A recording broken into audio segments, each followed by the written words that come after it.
আপুনি যদি নাজানে এইটো কি আপুনি যে আজি কেইদিনমানৰ আগতে আপুনি নিজৰ ফেসবুক হ্যান্ডেলত যে লিখিছিলে এই কথাবিলাক কোনে লিখিছিলে আপুনি লিখিছিলে নে নাই আপোনাৰ জেৰক্স কপিটোৱে লিখিছিলে কোনে লিখিছিলে এই কথাবিলাক আপুনি নিজে ক'ব যে থাইল্যান্ডৰ এটা কোম্পানীয়ে অসমত গাহৰি ফাৰ্ম কৰিব খুজিছে সেই খবৰ আপুনি অসমৰ ৰাইজক জনাব তাৰ পাছত এতিয়া যেতিয়া ৰাইজে প্ৰতিবাদ কৰিছে যেতিয়া আমি প্ৰতিবাদ কৰিছো যে অসমৰ থলুৱা মানুহৰ হাতত থকা গাহৰি বজাৰখন থলুৱা মানুহৰ হাততে থাকিব লাগিব বুলি যেতিয়া আমি কলো যেতিয়া আমি প্ৰতিবাদ কৰিবলৈ সিদ্ধান্ত লৈছো তাৰ পাছত হিমন্ত বিশ্ব শৰ্মাৰ খিলুতি মাৰিছে আপুনি মানে ইলুতি খিলুতি আপুনি শীতল মাছ মানে আপুনি নিজে চাওক যে হিমন্ত বিশ্ব শৰ্মাই কালি সাংবাদিকক দিয়া উত্তৰ তেওঁ কৈছে যে অসমত বহিৰাগত বিদেশী কোম্পানীক গাহৰি বজাৰ দিয়া সম্পৰ্কত তেওঁ বুলি একো জ্ঞাতই নহয় তেওঁ একো নাজানে তেনেহলে এই কথাবিলাক আপোনালোকে চাওক ইয়াত লিখা হৈছে হিমন্ত বিশ্ব শৰ্মাই লিখিছে যে বিনিয়োগৰ প্ৰাণকেন্দ্ৰৰ ৰূপত উদ্ভাসিত অসম টকিঅত দিনটোৰ বাবে ব্যস্ততা সম্পূৰ্ণ কৰাৰ পাছত থাইল্যান্ডৰ আগশাৰীৰ কৃষি কোম্পানী চাৰুয়ান পোকফেন গ্ৰুপৰ অধ্যক্ষ আদিৰেক শ্ৰী প্ৰতাপকৰ সৈতে এটা ভিডিঅ' কনফাৰেন্সত অংশগ্ৰহণ কৰো হিমন্ত বিশ্ব শৰ্মাই কৈ আছে কোম্পানীটোৰ নেতৃত্ব বৰ্তমান গুৱাহাটীত আছে আৰু তেওঁলোকৰ ৰাজ্যখনত এক গাহৰি আৰু কুকুৰা পালন গোট স্থাপন কৰিবলৈ আগ্ৰহ প্ৰকাশ কৰিছে এইটো খবৰটো হিমন্ত বিশ্ব শৰ্মাই দিছে অসমৰ ৰাইজক অসমৰ থলুৱা খাদ্যাভাসৰ বিশ্ব বজাৰত প্ৰচাৰ আৰু সম্প্ৰসাৰণ এই পদক্ষেপৰ দ্বাৰা নিয়োজিত আমাৰ যুৱক যুৱতীসকলৰ বাবে এক গুৰুত্বপূৰ্ণ উৎসাহ হ'ব কেবিনেট সতীৰ্থ শ্ৰী কৃষ্ণেন্দু পালৰ সৈতে দলটিৰ সৈতে সৌহাৰ্দ্যপূৰ্ণ আলোচনাত মিলিত হৈ আমি অহা মাহত এডভান্টেজ আসাম 2.0 সন্মিলনত তেওঁলোকৰ অংশগ্ৰহণ কামনাৰ কথা প্ৰকাশ কৰো সেই কথাখিনি হিমন্ত বিশ্ব শৰ্মাই নিজে উল্লেখ কৰিছে তাৰ পাছত সাংবাদিকে যেতিয়া প্ৰশ্ন সুধিলে তেওঁ বুলি এই বিষয়টো গমে নাপায় আপুনি যদি গমে নাপায় তেনেহলে এইবিলাক কিয় লিখিছিলে আপুনি হিমন্ত বিশ্ব শৰ্মা ডাঙৰীয়া আমাৰ পোনপটীয়া প্ৰশ্ন অসমৰ গাহৰি বজাৰখন যদি বহিৰাগত বিদেশী কোম্পানীক গতাই দিয়া সম্পৰ্কত যদি একো জ্ঞাতই নহয় তেনেহলে এই কথাবিলাক কোনে লিখিছিল ইয়াততো আপোনাৰ নামটো আছে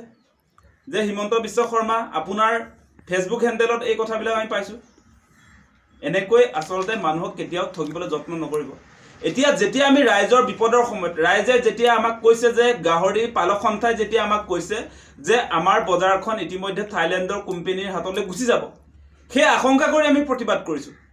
আমাৰ লাখ লাখ অসমৰ ৰাইজে আসলে গাহৰি পোহ পালন কৰি তেওঁলোকে নিজৰ পৰিয়ালটো চলাই আছে চৰকাৰৰ সেই অৰুণোদয়ৰ কাৰণে বাট চাই থকা নাই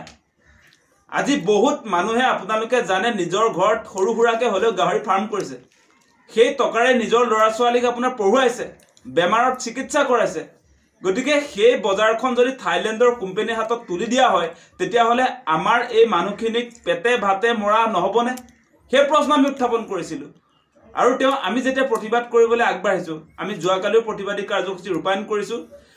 আৰু এই প্ৰতিবাদক দেখি হিমন্ত বিশ্ব শৰ্মাই মানে ইলুতি খিলুতি মাৰি দিছে এতিয়া তেওঁ সেই খবৰ গমেই নাপায় বুলি কৈছে তেওঁ নিজে খবৰ দিলে আমাক তাৰ পাছত তেওঁ এতিয়া নজনা হৈ থাকিলে মানে প্ৰতিটো মুহূৰ্তত মানুহক বিভ্ৰান্ত কৰিবৰ কাৰণে তেওঁ কথা বতৰাবিলাক কৈ থাকে এতিয়া মানুহে আমাকহে বেয়া পাইছে যে অসমৰ মুখ্যমন্ত্ৰীয়ে নাজানে আমিহে এনেই বোলে মানুহক বিপথে পৰিচালিত কৰিছো আমিহে ৰাইজক বোলে মিছা কথা এটা বিয়পাই পিনি এতিয়া প্ৰতিবাদ মুখৰ কৰিছো সেই কথাটো হিমন্ত বিশ্ব শৰ্মাই কৈ আছে তেওঁ পুনৰ লিখিছে যে এই বহিৰাগত বিদেশী কোম্পানীটো গাহৰি বজাৰখন এৰি দিয়াক লৈ চৰকাৰে বোলে গমেই নাপায় তেওঁ বোলে গমেই নাপায় এটা একাংশ মানে আমাৰ নামটোই আহে যেহেতু আমি যেতিয়া হিমন্ত বিশ্ব শৰ্মাৰ এই ফেসবুক পোষ্টটো পালো তেতিয়া প্ৰথমতে আমি আসলতে আমাৰ যেটো বক্তব্য হেতু ৰাইজৰ মাজলৈ এৰি দিছিলো যে থাইল্যান্ডৰ যেটো কোম্পানী অসমত ফাৰ্ম কৰিবলৈ আহিছে এই কাৰ্যসূচী আমি তীব্ৰ বিৰোধিতা কৰো অসমৰ থলুৱা মানুহৰ বিৰুদ্ধে এই সিদ্ধান্ত চৰকাৰে গ্ৰহণ কৰিছে এই প্ৰতিবাদ আমিয়ে কৰিছো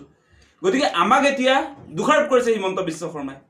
বোলে এইবিলাক বোলে একাংশ মানুহে মানুহক বিপথে পৰিচালিত কৰিবৰ কাৰণে তেনেকুৱা ধৰণে আসলতে বিয়পাইছে ভুৱা খবৰ বিয়পোৱা মানুহজন আপুনি নিজে অসমৰ ৰাইজক বিভ্ৰান্ত কৰিব বিভিন্ন সময়ত আপুনিতো এনেকুৱা মানুহ আপুনি মতাক মাইকী মতা কৰিব পৰা মানুহ আপুনি সঁচাক মিছা সঁচা কৰা মানুহ গতিকে আপোনাৰ কথাত আমি কেতিয়াও আসলতে কোনো কাৰণতে আপোনাৰ কথাত আমি কেতিয়াও পতিয়ন নাযাওঁ আপুনি হৈছে অসমৰ ইতিহাসৰ মুখ্যমন্ত্ৰী বিলাকৰ ভিতৰত আটাইতকৈ মিছলীয়া মুখ্যমন্ত্ৰী হৈছে হিমন্ত বিশ্ব শৰ্মা ডাঙৰীয়া আপুনি সেই কথাটো অতি স্পষ্ট